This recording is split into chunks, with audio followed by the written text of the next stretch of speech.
What is happening, trainers? My name is TamezTech, and today we're going to be looking at some Open Great League battles in the 23rd season of the Pokemon Go Battle League.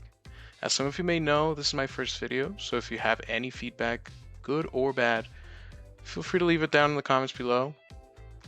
The team we're trying today consists of Shadow Steelix lead, which we tried with Dragon Tail before, but unfortunately, after the tragic nerf of Breaking Swipe and the underwhelming damage of Dragon Tail, we resorted to running the standard moveset from last season.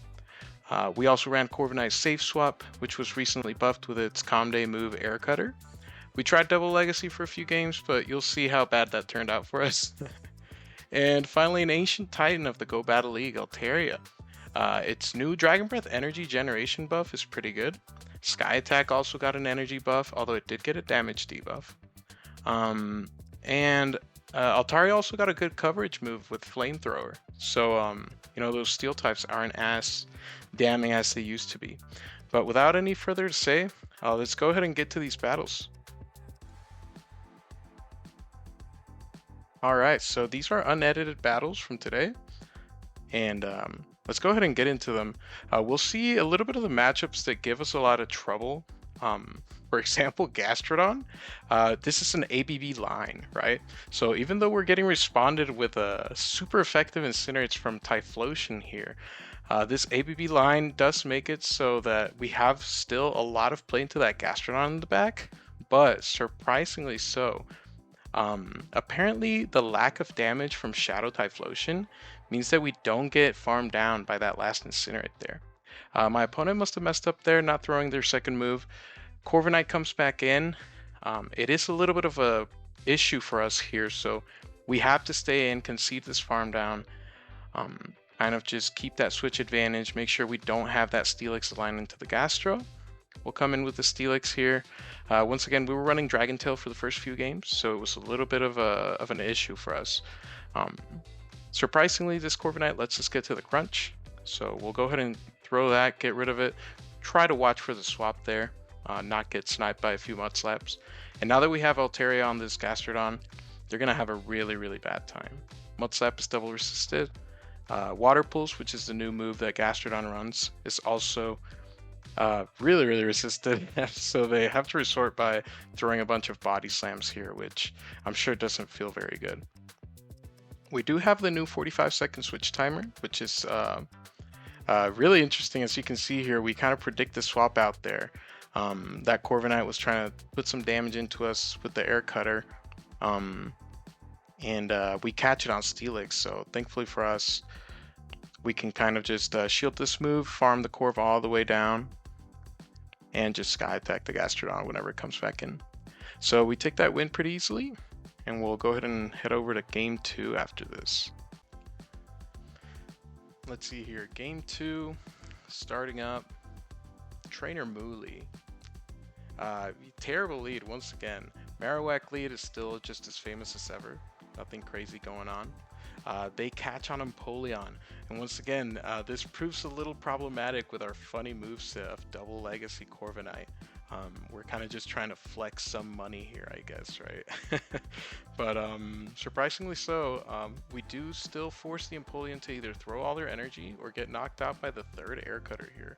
Thankfully for us, Empoleon is extremely glassy, so we don't suffer too many consequences there. Now, Fearow comes in.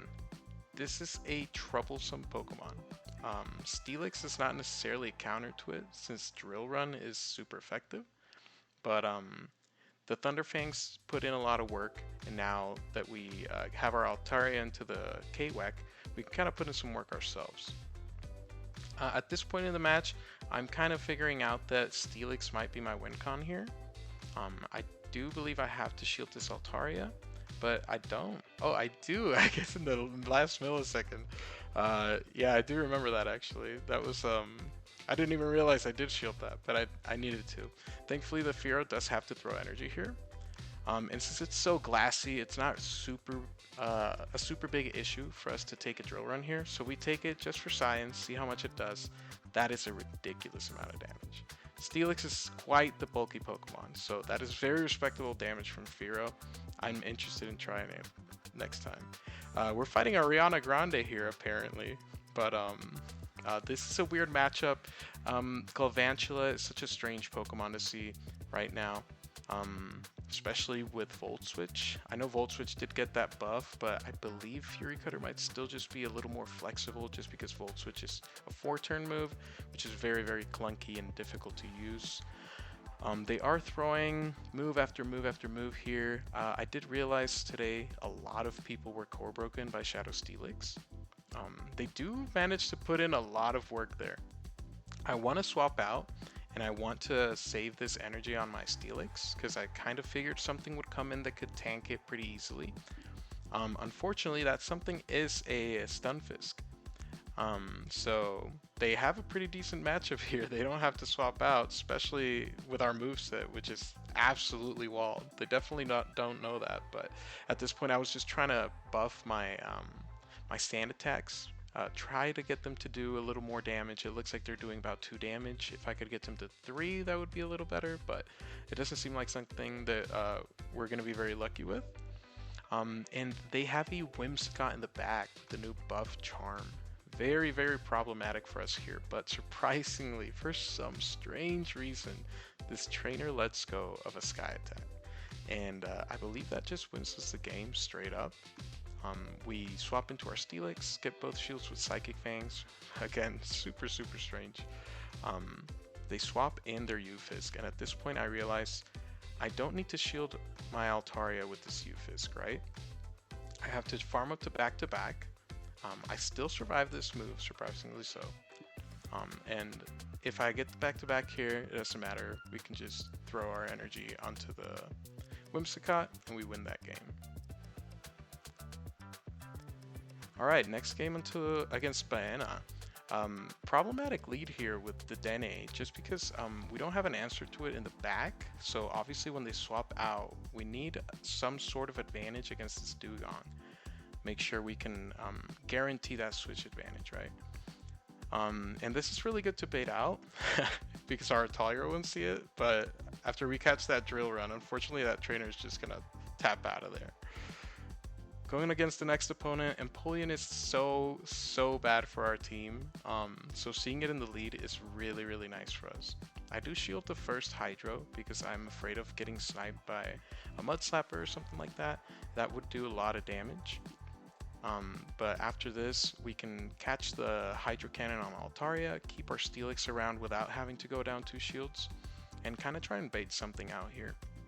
Unfortunately, we do bait out a Wigglytuff, which is not great for us, and if we hadn't taken that Hydro Cannon damage, we would have actually been able to get to 2 Sky Attacks, which is pretty good information to know. These are really early ranked battles, so for some reason my opponent throws 2 Swifts here. I was really expecting them to at least throw 1 Icy Wind. I understand the first Swift, you know, maybe you're just kind of spamming it for some reason or something like that, but that is the first and probably the only time that Iron Head comes in useful there, which to be honest it wasn't really useful anyway, but it did knock out the Wiggly right there. We do get K-Wack to shield. I was surprised by that shield. Maybe they thought we were running Iron Head Payback or Iron Head Sky Attack, but either way, we come in with our Steelix. We do have an energy lead, so even though these Mud Slaps are putting in some damage, we can kind of come in and put in some work ourselves. My only win con at this point is calling a Bone Club bait, and I call that bait. Thankfully, for some reason, my opponent baited there. I believe they would have gotten to the necessary moves regardless. But me calling that bait just seals the deals for us, wins us that game, and we're on to the next battle. Cloudsire lead, again a little troublesome. Our Corviknight is not going to do like terribly against this, especially if they have Sludge Earthquake, which it looks like we do catch the Earthquake here. But we always kind of want to bait something out with this line, right? Because once again, this line is an ABB line, so we have the same weaknesses in the back, at least similar weaknesses in the back. So we have to try and bait something out. We bait out an Asumaro, which is probably one of the hardest counters to Altaria there is. Ice Beam practically one-shots Altaria. It used to be a really old matchup, so if you're a G, an OG, you'll remember that matchup. But thankfully we kind of neutralize this Azumarill. We'll get a nice farm down with our Steelix here. We'll have some energy for the back line, which is that Clodsire. Now, we do farm up quite a bit of energy, and the Clodsire thinks we have Earthquake, so we get the bait off there with the first Psychic Fangs, which is always really nice. That means the second Psychic Fangs is going to do more damage. We try the catch once again there, but my opponent's not going to fall for that twice, so respect to them for that. But they bring in Fearow once again. A really interesting Pokemon. I'm surprised this many people are running it. They do no-shield the Sky Attack there though, which to be fair they kind of have to, but at the same time I just don't see their win con without Fearow in the game anymore, right? So at this point, they're probably just thinking about farming down my Altaria, but them no-shielding that Sky Attack just means that they have to no-shield the Psychic Fangs, and at this point, they're just a little too low that we're going to be able to Thunder Fang down a Clodsire. Really cool there. On to the next game, Shaner PvP. Togekiss lead. Really problematic Pokemon. You'd think this is a really good lead against the Flyer Fairy, but you'll see right now the new Aura Sphere buff. Oh my god. That thing, for you guys that don't know, this is basically a new Hydro Cannon clone. So it does a ridiculous amount of damage, as you can see. And now the Corviknight K-Wack matchup has changed too. Rock Slide very comfortably KOs now after the Mud Slaps. So this is not a very comfortable matchup as it used to be. I make a little bit of a misplay here. I should have farmed up to the Iron Head, since that would have definitely knocked out, and I would have been able to guarantee switch advantage without going down shields. It's still not terrible though. We do force them out, and we bait out an Empoleon. So at this point, I have to shield. I have to get all this damage into the Emp, and I know that I have to do fast move damage more than anything. Unfortunately, we simul KO there, so we both get knocked out. I bring my Altaria, and it's looking like a really uphill battle, right? I'm never going to be able to Dragon Breath down this Fairy. I have a little bit of my Corviknight in the back. I'm pretty close to a move, but I have to get to so many moves here, and I just don't see it possible. I start throwing my energy because, once again, I'm never Sanda tanking or Dragon Breathing down, right? They make a beautiful catch on Marowak. Now, they're going to get, they should have gotten like a pretty decent farm down there, but they're pretty low, so they throw their energy. At this point, I needed them to be more than 1 or 2 away from their move, and somehow we actually end up Dragon Breathing down. Super close game there. On to the next game, we're fighting a Dragonair. Now, the new pacing with Dragon Breath is so quick. It's about 10 or 11 Dragon Breath to the Aqua Tail, and as you saw there, that is very high super effective damage. We're basically at a range where a non-Shadow Empoleon would have Hydro Cannoned us too. We swap into our Corv, we get responded with a Steelix. Not great for us, especially once again running this completely walled moveset to Steel types. So we're just spamming out these air cutters over and over. I believe a lot of people are not used to the pacing on Corviknight yet, but they are running Breaking Swipe, which once again I just don't believe it's a play anymore. Breaking Swipe is just it feels like a terrible move, and unless it's like a nuke / bait move, I just don't really see any play for it. At this point, we're a little bit in trouble, right? We're going to take some damage from this Dragonair. Surprisingly, they go Aqua Tail here, and then they throw the Wrap. I figured they might have just been single moved, but for some reason they weren't. And there is a Murkrow in the back. Thank God we get to an Air Cutter here, which lands. Of course, it's going to do less than the moves that Altaria has, but at this point, we can farm this Murkrow all the way down, right? And now that we do, we're pretty close to back-to-back moves. I make a mistake here. I should have gone for the Dragon Breath damage. I thought they had a lot more HP, and I had to commit to the 2 moves. But yeah, they were super low there. So that was my mistake. Strange lead here. You'd think this would be positive for Steelix, especially with Thunderfang, but it's a little bit awkward. Thankfully, we do have Crunch for coverage, though. This is why you wouldn't want to run Psychic Fang's Breaking Swipe. Here, the Corviknight is probably going to go for Payback because they actually have the move, unlike us. And this is just an Air Cutter, right? So we do win the 0 shields against the Corv, going for Crunch. Diggersby comes in. I am a little hesitant to give them this farm down here, but Altaria is a complete wall to their energy, right? So I have to switch. Unfortunately, throwing away my Steelix was a big mistake, right? Because they have a Dedenne in the back, and this is the whole point of an ABB line, like I mentioned earlier. You have to swap out your safe swap, bait something out, get rid of it for the rest of your line. Unfortunately, their lead was problematic for both of my back Pokemon. So we kind of just got core break there in the lead. And this seems like a really, really tough game to get out of. And that's because it is. After the defense buff that this Dedenne did, they're going to be able to comfortably survive this Flamethrower and the Dragon Breaths after. Which will allow them to get off a Play Rough and then combo play with the Diggersby will be all they need to win. So yeah, very unfortunate there. We had the alignment, we needed the first 2 matchups, and then we just kind of got rolled. So you win some, you lose some. You win these. Pachirisu lead. Once again, very, very strange. People staying into these completely terrible matchups. And it's just because they're so core broken by Shadow Steelix. I feel like that's, I don't know, everyone's kind of running Mudslap, right? But maybe they're just ABA weak to us, and that's okay.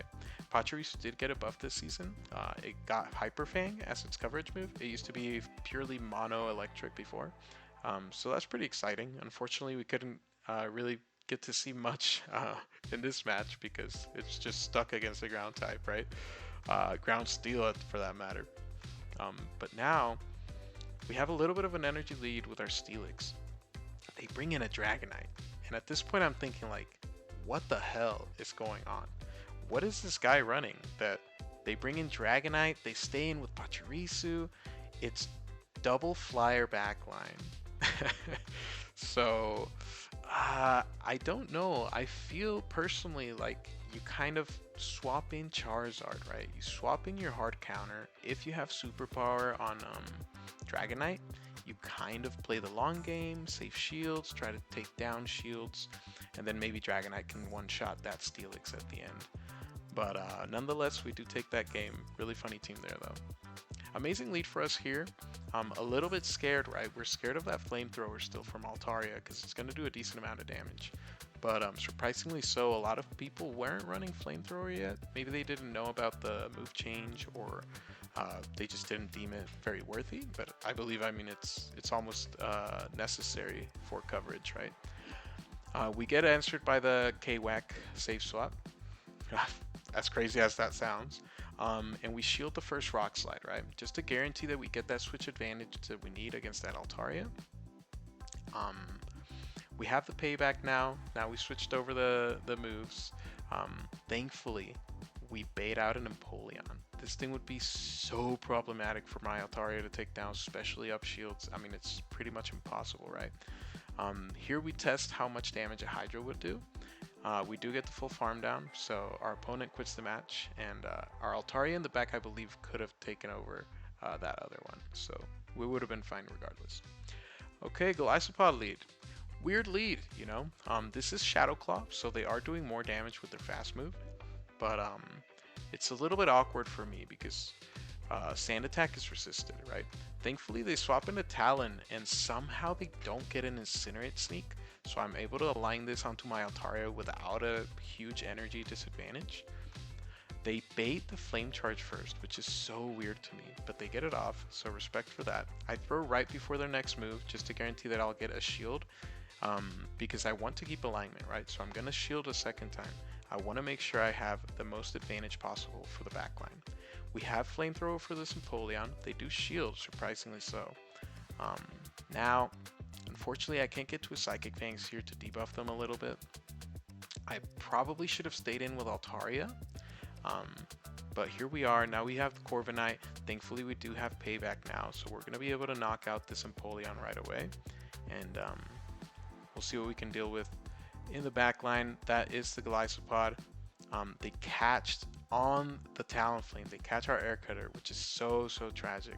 But thankfully for us, we fully wall Golisopod with our Altaria. We farm up a little bit with Corv just to make sure that we're close to a move, so that if or somehow our Altaria goes down, we can get some energy back with Corv, knock out the Golisopod, but we still take that game. Alright, let's see here. We got Corviknight against Steelix. Once again, strange lead. They swap into Dene. And you'd think this is extremely positive for us. And it really is. But you'll see, this Dene is going to put in some work into my Steelix. And I fell right into their trap. To be fair, I don't really have an answer to this Pokemon, right? But personally, I feel like I should have shielded the Play Rough, and you'll see towards the end after this extremely entertaining and long matchup. After I land the second Psychic Fangs, I feel like, okay, well, maybe I want to come out of this with a bunch of energy, right? Yeah, I will throw away my Steelix, but I'll get a little bit of an energy advantage, and I'll be able to hurt something in the back. That Play Rough does so much damage. I was not expecting it to do that much. So unfortunately, now we're Psychic Fanging a Credilli. And Credilli, I mean, we have double flyer, we have no super effective damage into this thing. We do have 2 shields. I should have shielded that. I should have shielded my Altaria because it's the only Pokemon that's going to be taken super effective. This is the last super effective move left in the game, right? So I should always be shielding my Altaria here, play out the 2s. They swap out, tank a move on Cradily. And they bank a move as well. So now I come in with my Steelix. I really don't know what to do at this point. I shouldn't have thrown the Psychic Fangs here, because still a payback is not going to knock out, and I'm never really going to Sand Attack down, right? So I should have saved that Psychic Fangs for the Dilly. They catch the payback on their Dilly, which honestly I don't mind because they had energy, so they expend the shield. Now, this might look pretty good, right? I just get the farm down, continue the fight with Corviknight. I don't get the farm down.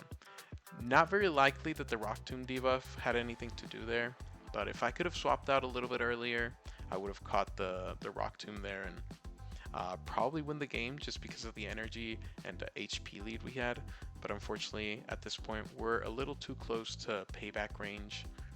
And even if we got that air cutter off, it probably wasn't going to knock out. So we do lose that game. On to the next game, Primarina. A little bit of a misplay I commit here. I send the Psychic Fangs, which is not going to knock out, and I know that, right?